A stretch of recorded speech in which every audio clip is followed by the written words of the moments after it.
오늘 행복한 가정 만들기 이제 5월이 가정의 달이기 때문에 앞으로 한 몇 주간은 가정에 대해서 제가 말씀을 전하는데, 오늘은 특별히 초등부 아이들과 함께 예배를 드리기 때문에 부모와 자녀와의 관계에 대해서 초점을 맞추어서 말씀을 드리려고 합니다.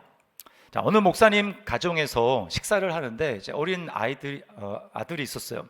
아들에게 기도를 시켰습니다. 식사 기도를. 아들이 이렇게 기도합니다. 하나님, 우리 아빠가 교회 안 가게 해주세요. 이렇게 기도를 했어요. 목사님이 사역을 열심히 하셨는데 그 이제 어린 아들과 시간을 잘 보내주지 못하니까 아들 입장에서는 그게 이제 서운해서 하나님 앞에 그렇게 기도를 한 것입니다. 제가 아는 목사님 중에 가정에서 교회를 개척하신 목사님이 계세요. 지금도 이제 가정에서 성도들과 함께 주일이면 예배를 드립니다. 근데 그 목사님이 개척을 하시기 전에 큰 대형교회에서 부목사 사역을 하셨는데, 바쁘게 사역을 하다 보니까 어느 순간에 자기가 정신을 딱 차려 보니까 가족들과의 관계가 너무나 심각할 정도로 이제 멀어져 있다는 걸 깨닫게 되었습니다. 특별히 아이들과의 관계가 이제 멀어져 있었다라는 거예요. 아내야 뭐 어떻게든지 만나는데 애들은 뭐 아내가 챙기겠지. 그래서 아이들과 어느 날 뭐 시간을 딱 가지려고 해도 만나서 무슨 얘기를 해야 될지 잘 모르겠더라는 겁니다. 심각함을 느끼고 목사님이 이제 교회를 개척을 하시면서 특별히 자녀와의 관계에 있어서 좀 회복을 해야 되겠다라는 생각을 하시고 기도하면서 하나님이 주신 아이디어로 이제 아이들에게 접근을 하는데 이런 용어를 만들어내셨더라고요. 거리 좁히기.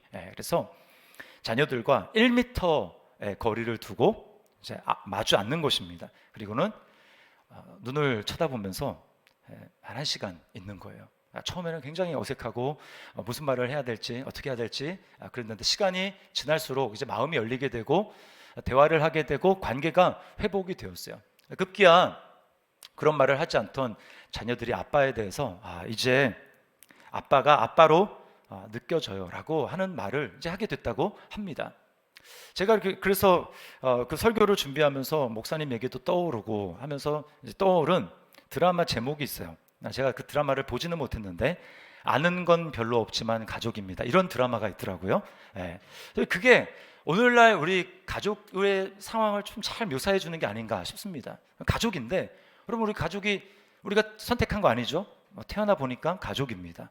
그러다 보니까 우리는 어떤 생각을 하냐면 그냥 자연스럽게 가족이 됐기 때문에 가족은 뭐 별 노력하지 않아도 알아서 잘 굴러갈 거다라는 생각을 합니다. 그래서 남편으로 어떻게 해야 될지, 아내로서 어떻게 해야 될지, 아빠로 또 엄마로 또 자녀로 어떻게 관계를 맺으며 해야 될지 거기에 대해서 큰 고민을 하지 않아요. 근데 문제는 뭔지 아십니까?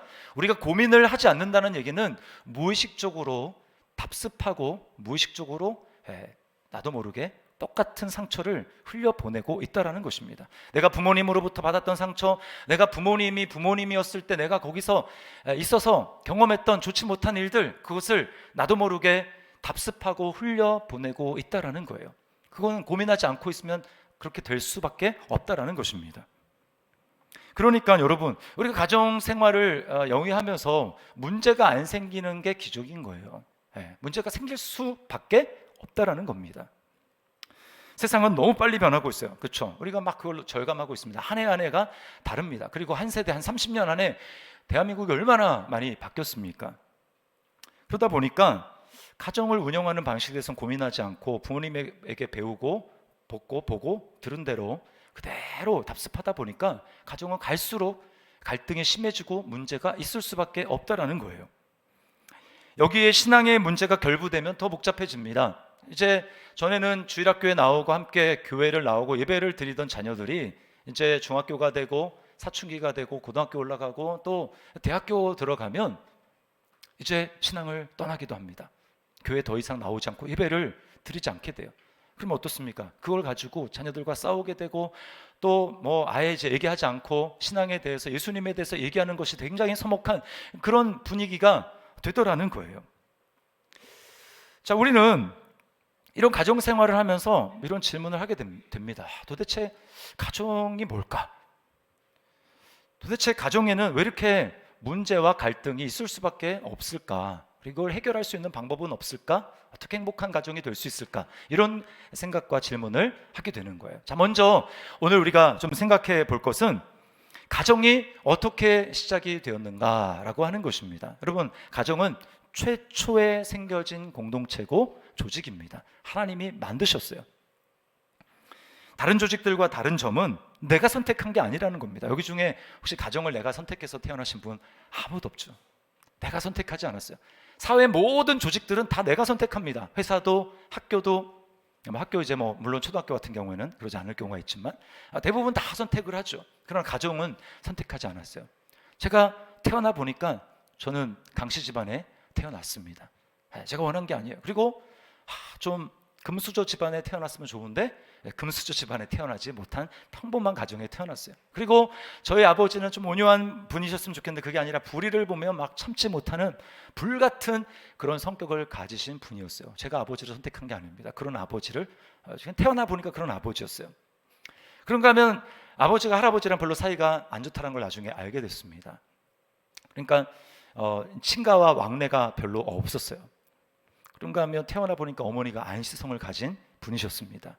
안시성을 가진 분. 그리고 그 어머니에게 이제 자매가 그러니까 세 명이 더 있었는데, 그러니까 이제 네 자매인 거예요. 네 자매 중에 저희 어머니가 셋째셨는데, 나중에 알고 보니까 자매들끼리 사이가 별로 안 좋아요. 막 이렇게 결혼해서 출가하는데 아버지가 누구한테는 얼마를 줬는데 누구한테 얼마를 막 이런 것 때문에 막 싸웠다고 하더라고요. 그러면서 이제 별로 자매들끼리도 안 친한 거예요.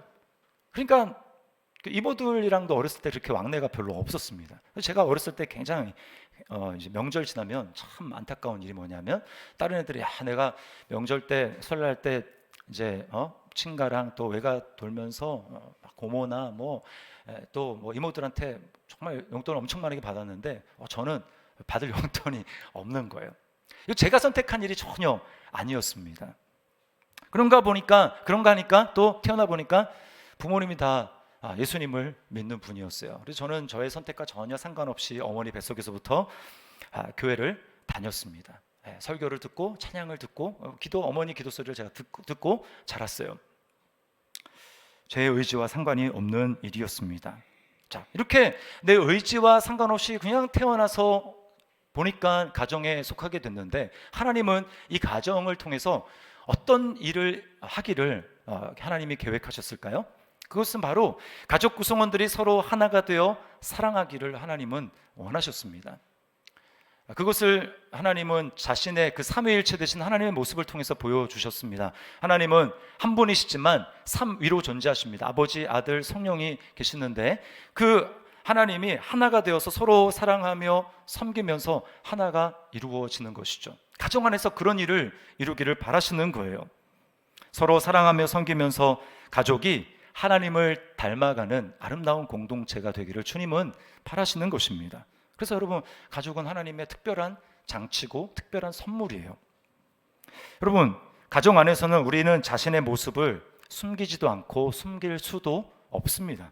함께 먹고 자고 대화를 하면 우리 안에 있는 모든 것들이 그냥 다 드러나게 돼요. 까발려지게 됩니다. 내가 어떤 기질인지, 어떤 장점이 있는지, 단점이 있는지 그냥 말 안 해도 다 그냥 스캔해되고 파악이 됩니다. 그래서 아무리 나는 그렇지 않아, 나는 그런 사람이 아니야, 아무리 얘기를 해도요 소용없습니다. 다른 가족들이 아주 콕콕 팩트를 잘 지적해서 얘기를 해줍니다. 제가 집에서 나는 고집이 세지 않아 라고 얘기를 해도 우리 아이들이 아니야, 아빠 고집이 세, 이렇게 얘기하면 저는 고집 센 거예요. 네. 가족은 바로 그런 곳입니다. 가족을 통해서 우리는 내가 어떤 사람인지를 알게 됩니다. 우리가 성장하고 성숙한다는 것은 어떤 의미냐면 내가 나를 객관적으로 알게 된다는 거예요. 그것이 성장하고 성숙하는 데서 반드시 필요한 요소입니다. 그런 의미에서 가정을 하나님이 우리에게 허락하고 주셨다는 것은 얼마나 큰 축복인지 몰라요. 게다가 가정은 계약으로 유지되지 않습니다. 이 가정, 여러분들 중에 혹시 아침에 기상시간을 3번 연거푸 어기면 그날은 하루 종일 밥을 안 준다, 또는 밤에 들어와야 될 통금 시간이 있는데 3회 연속 어기면 하루는 집에 들어오지 못한다, 이런 계약서에다가 서로 사인하고 그렇게 가정 유지하는 가정이 있습니까? 아마 없을 거예요. 가정은 그렇게 유지되지 않습니다. 가정은 사랑과 용서, 또 은혜와 자유가 숨쉬는 곳이에요. 그래서 서로 약점이 있고 연약하지만 그럼에도 불구하고 용서하고 또 용납받고, 그리고 권위에 순종하며 자기 고집을 꺾는 법을 배워가면서 그렇게 성장하고 하나님을 닮아가는 곳이 바로 가정이라고 하는 거예요. 자, 이렇게 멋진 하나님의 계획, 하나님의 계획으로 가정을 하나님이 창조하시고 우리에게 주셨는데, 그럼 그럼에도 불구하고 왜 가정에 그렇게 문제들이 많을까요? 왜 가정에 갈등이 있고 깨어져가는 가정이 그렇게 많으며 어려운 가정들이 그렇게 많을까요? 대화가 단절되고 그런 가정이 많을까요? 여러분, 그 이유는 가정을 깨뜨리는 존재가 있기 때문입니다. 그건 누구냐? 바로 마귀예요. 마귀. 최초의 가정인 아담과 하와의 가정도 마귀에 의해서 깨어졌습니다. 마귀는 그때나 지금이나 똑같이 속임수를 가지고, 거짓수를 가지고 가정을 깨뜨리고 있어요. 여러분, 오늘 우리 본문 6장 1절부터 4절을 읽었는데 좀 확대하면 이제 5장 한 21절부터 6장 한 9절까지는 관계에 대해서 얘기하는데, 먼저 부부와의 관계를 얘기하고, 그리고 오늘 읽은 우리 본문이 부모와 자녀의 관계를 얘기하고, 그 다음에 이제 오늘 읽지 않았지만 다음에 나오는 본문이 종과 상전의 관계입니다. 오늘날로 얘기하면 고용주와 피고용인의 관계인 것이죠. 자, 그 앞뒤에 뭐가 있냐면, 그 앞에는요, 부부 얘기가 나오기 전에 그 앞에는 뭐라고 하냐면 성령 충만을 받으라고 얘기를 하면서 그 앞에 때가 악하다라고 이야기를 합니다. 뭘 얘기를 하냐면 마귀의 존재를 얘기를 하는 거예요. 가정하고 있는 것입니다. 왜 때가 악합니까? 마귀가 세상의 임금으로 이 세상을 다스리며 사람들로 하여금 하나님의 뜻을 이루지 못하도록 유혹하고 있기 때문에 때가 악하다라는 거예요. 그런가 하면 이 종과 상전의 얘기가 끝난 다음에 나오는 얘기가 뭐냐면 마귀의 관계를 대적하기 위해 하나님의 전신갑주를 입어라 라고 하는 얘기를 하는 겁니다. 뭘 얘기하고 있어요? 지금 관계를 깨뜨리기 위해서, 특별히 가정 안에서의 관계를 깨뜨리기 위해서 마귀가 태초의 가정을 깨뜨린 그때뿐만 아니라 지금도 여전히 역사하고 부지런히 일을 하고 있다는 것을 우리에게 보여주는 것입니다. 여러분, 마귀가 가정을 어떻게 깨뜨릴까요? 우리는 그 전략을 분명히 알아야 합니다. 마귀가 가정을 깨뜨리는 전략은 바로 자기중심성으로 가정을 깨뜨립니다. 자, 저를 따라하시기 바랍니다. 자기중심성. 이게 바로 죄의 뿌리예요. 뿌리. 죄의 핵심. 자기중심성. 내가 모든 것의 중심이 되는 거예요. 마귀가 아담과 하와 보고 유혹하고 그렇게 하라고 한 것이 바로 자기중심성입니다. 하나님을 중심에 두는 것이 아니라 내 삶의 중심을 내가 차지하는 거예요. 하나님의 말씀대로 살아가는 것이 아니라 내 생각대로, 내 느낌대로, 내 감정대로, 하나님이 아무리 그렇게 얘기를 하셔도 내 생각이 다르면, 내 감정이 그에 따르지 않으면 나는 그렇게 할 수 없습니다 라고 하는 것이 자기중심성입니다. 그렇게 살아가라고 우리를 유혹하고 있는 것입니다. 그게 바로 선악과를 따먹는 일이었어요. 그러니까 어떻게 바뀌었습니까? 선악과를 따먹으니까 인간이 자기중심적인 존재로 완전히 바뀌어서 그때부터 가정이 깨집니다. 가정이 깨지기 시작하는 거예요. 복종하지 않습니다. 여러분, 왜 복종합니까? 자기가 중심인데요, 자기가 왕인데, 자기가 주인인데 누구에게 머리를 조아립니까? 순종할 수 없는 거예요. 서로 복종하는 거 있을 수가 없는 것입니다. 하더라도 나한테 유익이 있을 때 내 유익을 위해서 그렇게 할 뿐입니다. 그건 남에게 머리를 숙이고 복종하는 것은 자존심이 상하는 것이라고 생각을 하는 거예요. 여러분, 자기중심성이 가정을 어떻게 깨뜨리는지 보십시오. 자, 먼저 부모의 이야기를 해보겠습니다. 자, 청년 집회에서, 청년 수련회 집회에서 설문조사를 했습니다. 참여한 청년들 대상으로 설문조사를 했습니다. 어떤 질문이냐면, 당신을 고통스럽게 하고 화나게 하는 것은 무엇입니까? 자, 그랬더니 1위 대답 63% 나온 대답이 바로 부모님이라고 나왔어요. 부모님을 생각할 때 괴롭고 화가 난다라는 거예요. 왜 그럴까요? 자녀 앞날에 대해서 부모가 마치 하나님이 되어서 내가 너의 인생을 제일 잘 알아, 그러니까 너는 닥치고 엄마 아빠 말만 들으면 돼 라고 하면서 그 자녀의 앞길을 부모가 자신의 기준을 가지고 컨트롤하고 이끌어 갑니다. 근데 그 판단 기준은 뭐예요? 세상의 기준입니다. 세상의 성공의 기준. 그래서 오늘날 드라마를 보고, 제가 강남에 살아보지 않아가지고 잘 모르겠는데 막 들은 이야기에 의하면 어떻게든 그 자녀, 물론 공부 잘하는 아이들 얘기입니다만, 의대 보내려고 한 달을 한다고 하지 않습니까? 그러면서 하는 말이, 이게 다 널 위해서 그러는 거야. 지금은 괴롭지만 좀만 참아. 그러면 너가 분명히 행복한 삶이 너 앞에 펼쳐질 거야. 이렇게 이야기를 합니다. 그런데 여러분, 그 기준은, 행복의 기준은 누구입니까? 부모의 기준인 거예요. 자녀의 기준이 아닙니다. 여러분, 자녀가 자신의 삶에 대해서 고민할 수 있도록 기회를 주지 않고 부모의 기준대로 밀어붙이면 그 자녀는 부모의 그 원하는 대로 그것을 성취한 다음에 행복하지 않습니다. 그래서 얼마나 많은 대학생들이요, 대학교에 입학한 다음에 그 다음에 뭐 반수를 하든지 아니면 학교를 휴학하고 다시 공부를 해서 자기가 원하는 과에 들어가는 거예요. 가보니까 아니거든요. 여러분, 부모의 기준에 자녀를 맞추려고 할 때 오늘 본문이 뭐라고 얘기합니까? 자녀를 노엽게 하지 말라. 노엽게 하는 그 이유는 부모의 기준에 자녀를 맞추게 될 때 자녀가 노여워한다라는 거예요. 자, 그런가 하면 자녀들도 마찬가지입니다. 자기 중심성에 사로잡힌 자녀들도 자기 기준대로 부모를 판단합니다. 근데 그 기준은 세상적인 가치와 사고방식이에요. 세상적인. 그래서 부모가 물질적으로 충분한 지원을 해주지 못하면 엄마가 나에게 해준 게 뭐가 있어? 이렇게 이야기를 합니다. 부모가 건물주가 아니라고, 또 내 마음과 맞지 않는다고 다른 부모님과 비교합니다. 그러다가 정말 극한 충돌의 상황에 발생하면 이제 가출을 하기도 하는 거죠. 가출하는 자녀들의 마음을 이해는 합니다. 그러나 여러분, 내 기준에 맞지 않는다고 부모님에게 순종하지 않으려고 하는 것은요, 잘못된 것입니다. 죄입니다. 성경에 보면, 로마서 1장에 보면 자기 마음에 하나님을 두기 싫어해서 나타나는 죄의 목록이 쫙 있어요. 그런데 거기 보면 살인죄가 나옵니다. 살인죄. 여러분, 우리는 살인죄는 엄청난 죄라고 생각을 하죠. 야, 어떻게 인간이 살인을 하냐? 그런데 거기에 나란히 나오는 게 뭐냐? 같은 급으로 나오는 게 바로 부모를 거역하는 거예요. 심각한 것입니다. 그러니까 아무것도 아닌 게 아닌 거예요. 그럴 수도 있지? 아닙니다. 자, 그러면 여러분, 부모와 자녀와의 관계에서 가정을 회복할 수 있는 유일한 비결이 뭘까요? 자, 그것은 날마다 믿음으로 그리스도의 마음을 품으며 살아가는 것입니다. 자, 저를 따라 하시기 바랍니다. 그리스도의 마음을 품자. 자, 사도행전 16장 31절에서 뭐라고 말씀합니까? 주 예수를 믿으라. 그리하면 너와 네 집이 구원을 받으리라. 여러분, 이거는 우리가 보통 어떻게 생각합니까? 이거를 믿지 않는 가정이 있으면, 예수님을 한 사람 믿으면 나머지 가정도 다 구원받는 거죠. 그 예수 믿고 천국 가는 거 그렇게 생각을 하는데, 물론 그 말이 맞지만 여기는 더 깊은 의미가 있어요. 내가 정말 예수님을 주인으로 믿게 되면 그냥 온 가족이 예배당에 나온다, 온 가정이 다 교회 출석한다, 그런 의미로 끝나는 것이 아니고 가정 가운데 하나님의 나라가 임한다라는 것입니다. 이게 예수님을 믿을 때, 주 예수 그리스도를 믿을 때 가정 안에 나타난다라는 거예요. 여러분은 예수님을 믿습니까?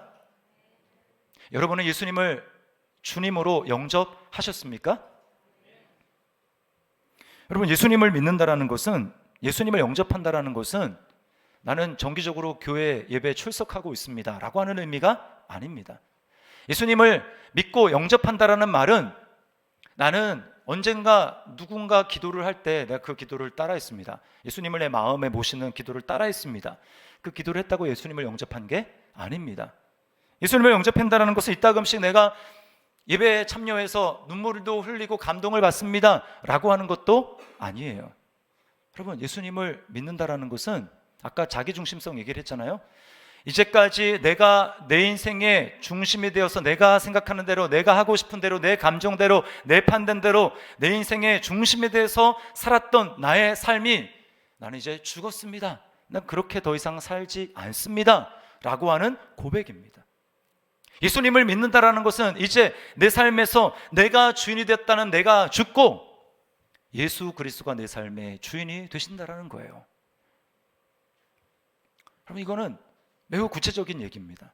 그냥 나 그냥 고백했습니다, 저 정말 믿습니다 라고 하는 것은 끝나는 게 아니고요, 예수님을 내 삶의 중심으로, 내 삶의 주인으로 영접하며 살아가는 삶은, 자, 구체적인 예를 들어볼까요? 시간의 중심을 예수님으로 두는 것입니다. 예수님을 내 삶의 중심에 두어서 내가 시간 사용을 한다라는 거예요. 여러분, 그렇게 하고 있습니까? 또 돈도 마찬가지입니다. 재물의 사용에 있어서 예수님이 내 삶의 주인이시고 중심이시기 때문에 내가 돈을 이렇게 써도 될까? 이게 하나님이 기뻐하시는 것일까? 이게 주님이 원하시는 돈을 쓰는 방식일까? 라고 생각하고 질문하고 거기에 따라 행동한다는 뜻이에요. 또 관계에 있어서도 마찬가지입니다. 부부관계에 있어서 부모와 자녀와의 관계에 있어서 그 관계 속에서 예수님을 중심에 두고 이렇게 행동하는 게 맞을까? 이렇게 말하는 게 맞을까? 라고 생각하고 예수님에 의해서 달라지는 거예요.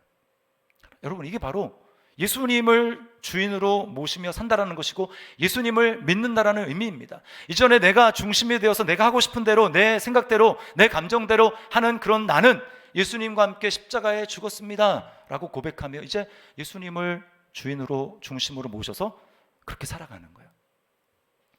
근데 이렇게 하면 많은 분들이 착각을 하십니다. 어떻게 착각을 하냐면 그렇게 하라고 노력을 하라는 것이구나. 날마다 그렇게 하라고 노력을 하는 것이구나. 여러분, 물론 노력을 해야 되는 거 맞는데요, 노력 이전에 믿어야 됩니다. 믿어야 돼요. 우리가 아무리 노력한다고 해서 내가 살아있는 나를 죽일 수는 없어요. 그런 나의 옛 자아를 죽일 수가 없습니다.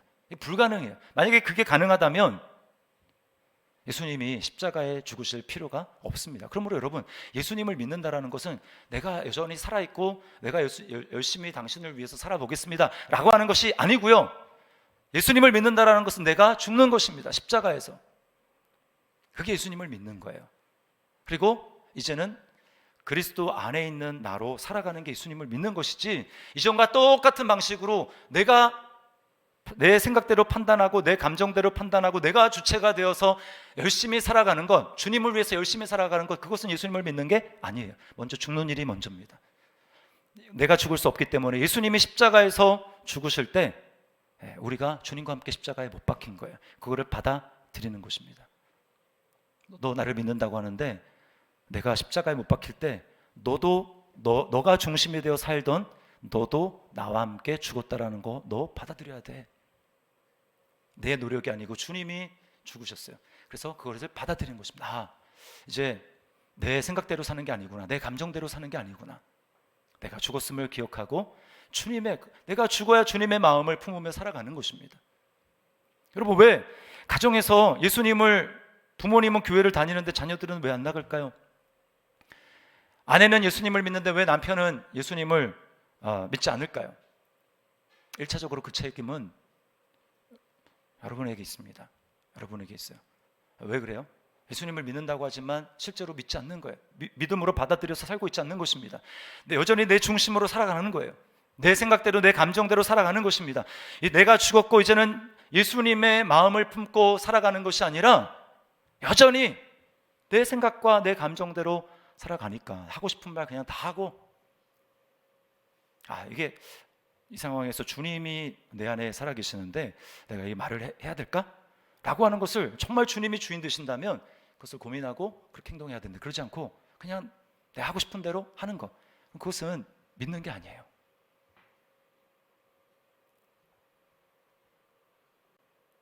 너와 내 집이 구원을 받으리라.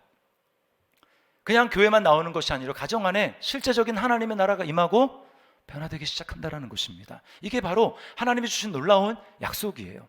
자, 그러면 내가 정말 예수님을 믿고 내가 죽었고 내 안에 예수님이 사시기 때문에 이제 예수님과 함께 살아가는 나의 모습을 가지고 우리의 삶에 구체적으로 적용을 해봅시다. 자, 먼저 자녀로서 주님의 마음을 품고 살아가는 것이 어떤 것인가? 부모와의 관계에서 자녀로서 그렇게 살아가는 것 어떤 것인가? 자, 그것은 부모의 권위에 순종하는 것입니다.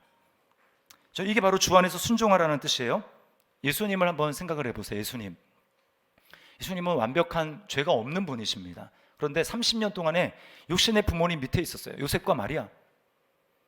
여러분, 우리가 죄를 짓고 살아가는 존재도 우리 부모님을 볼 때 엄마는 왜 그렇게? 아빠는 왜 그렇게?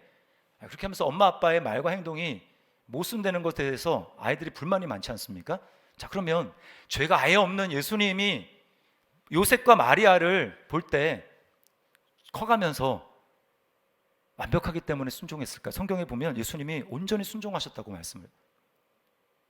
나보다 못하고 모순이 있고 이런 부모님인데 어떻게 내가 순종을 하지? 그런 게 아니라 어떻게 순종할 수 있었냐면 하나님이 세우신 권위이기 때문에 순종하는 것입니다.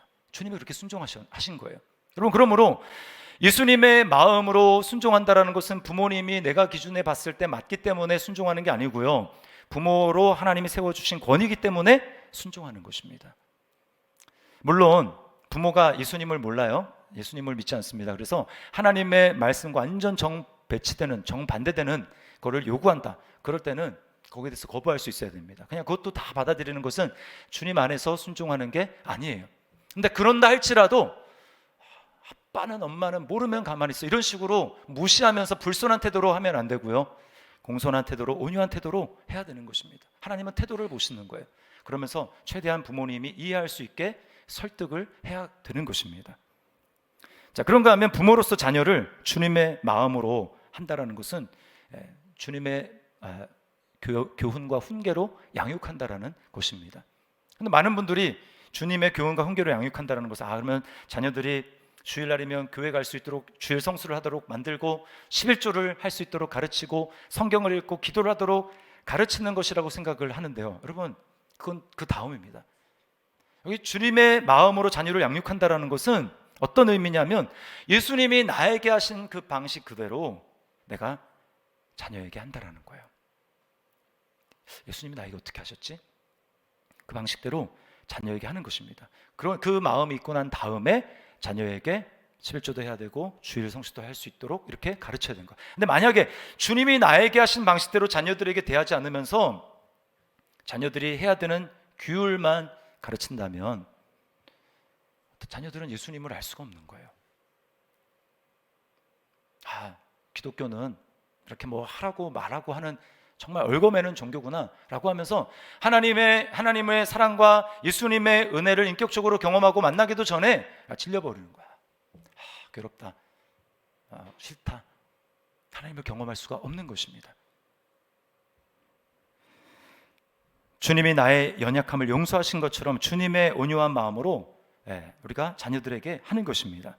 주님의 마음을 품게 될 때요, 우리에게 분별력이 생겨요. 하나님이 우리에게 알게 하십니다. 어떨 때는 이때는 내가 자녀들에게 분명히 가르칠 것을 훈계하고 가르치고, 어떨 때는 내가 이 상황에서 용납하고 그리고 지지해 주면서 그리고 격려하고 위로를 해줘야 될지, 주님의 마음을 품게 될 때 알게 되는 거예요. 십자가에서 살아난 가정이라는 책에 나온 중학생 그 딸을 둔 정말 괴로워하는 여집사님의 간증을 여러분에게 소개를 해드리겠습니다. 중학교에 갔는데 사춘기가 시작이 됐는지 너무 엄마에게 막 반항을 하고 엄마를 괴롭히는 겁니다. 이 딸이 그런 딸이 아니었는데 너무나 막 괴로운 거예요. 그래가지고 어느 날 하나님 앞에 기도를 합니다. 주님, 너무나 괴롭습니다. 그렇게 기도를 하는데 갑자기 주님이 이런 말씀을 하시는 거예요. 너는 왜 나를 신뢰하지 않니? 나를 믿지 못하니? 집사님이 충격을 받았어요. 지금 나는 주님을 믿고 있다고 생각을 해서, 주님을 믿고 있기 때문에 나름대로 아이를 좀 잘 양육해 본다고 잔소리도 하고 야단도 치고 또 때로는 싸우기도 한 게 나름대로 자기는 믿음으로 그렇게 했다고 생각을 하는데 주님이 아니라는 거예요. 그래서 이 집사님이 주님께 항복을 합니다. 주님, 이제 제 방식을 내려놓고 주님께 항복합니다. 주님을 신뢰하고 도전해 보겠습니다라고 고백하고, 그때부터 주님의 마음을 품었습니다. 주님의 마음을 품고 주님의 시선으로, 시각으로 딸을 바라보기 시작했어요.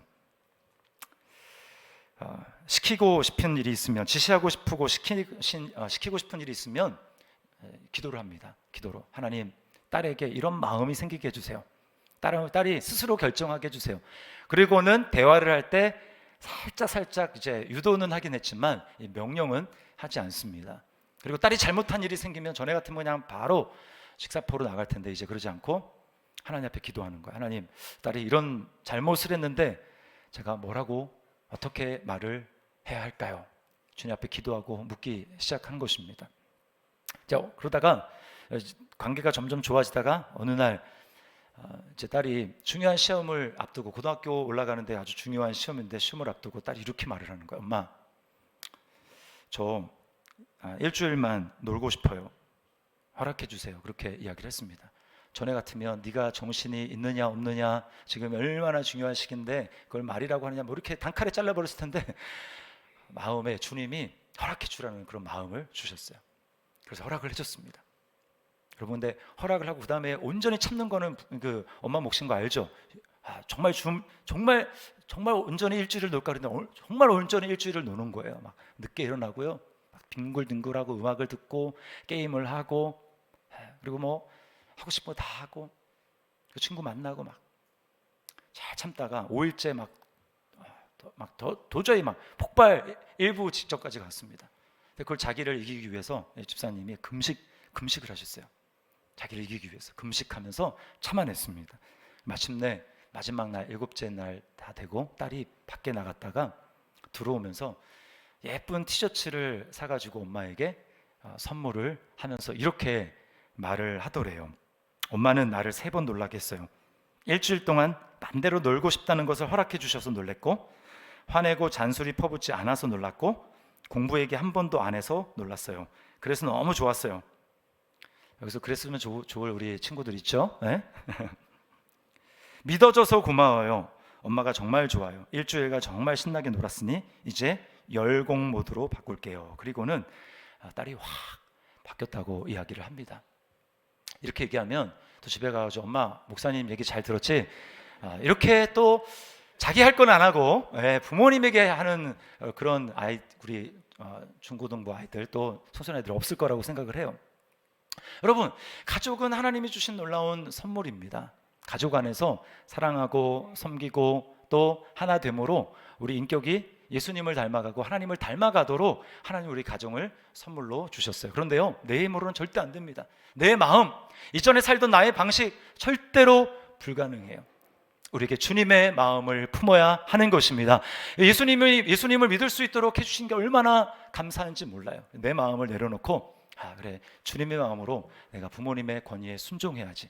주님의 마음으로 내가 자녀들 주님이 나에게 하신 것처럼 자녀에게 대하고 그렇게 해야지. 여러분, 그렇게 우리가 할 때 처음부터 잘 안 되죠. 그러나 그렇게 우리가 믿음으로 애쓰며 나아갈 때 하나님이 우리 가정을 지금보다 더 멋지게 회복시켜 주실 줄 믿습니다. 이런 은혜가 가정에서, 그래서 주 예수를 믿으라, 그리하면 너와 내 집이 구원을 받으리라. 그냥 교회만 나올 뿐만 아니라 우리 가운데 진정한 회복의 역사가 나타나게 될 줄 믿습니다. 우리 시간 말씀을 기억하면서 우리 찬양했으면 좋겠어요. 내가 주인 삼은 모든 것 내려놓고 내 주 대신 주 앞에 나아가 내가 사랑했던 모든 것 내려놓고 주님만 사랑. 여러분, 예수 믿는 것은 내가 죽는 겁니다. 내가 죽었다는 걸 받아들이는 겁니다. 그런 감정이 안 드는데요. 그 감정으로 하는 게 아니고 믿음으로 이미 주님이 나를 십자가에 못 박았고 내가 중심이 된 삶을 십자가에 못 박았다는 것을 믿음으로 받아들이는 거예요. 그리고 믿음으로 행하는 것입니다. 그럴 때 정말 변화가 나타나는 거예요. 우리 시간 내가 주인 삼은, 내가 중심됐던 모든 것 내려놓고 주님 사랑합니다, 우리 고백하며 나가겠습니다.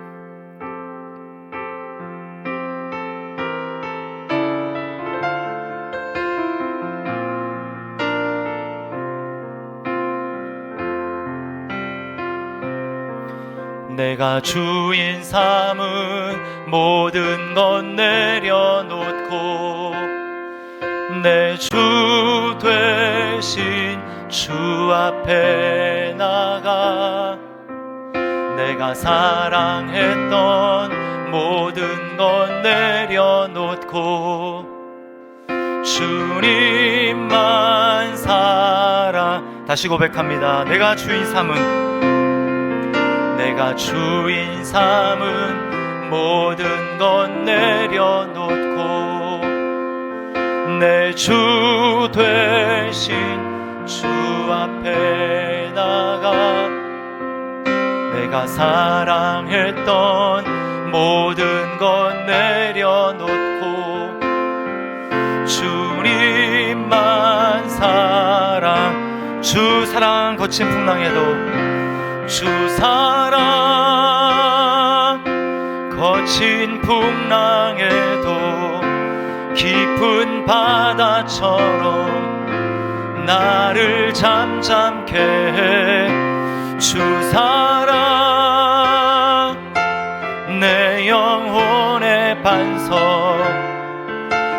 사랑 위에 서리. 주 사랑 거친 풍랑에도, 주 사랑 거친 풍랑에도 깊은 바다처럼 나를 잠잠케 해.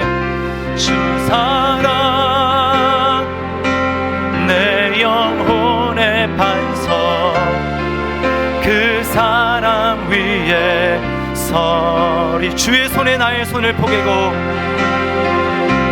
주의 손에 나의 손을 포개고, 주의 발에 나의 발을 포개요.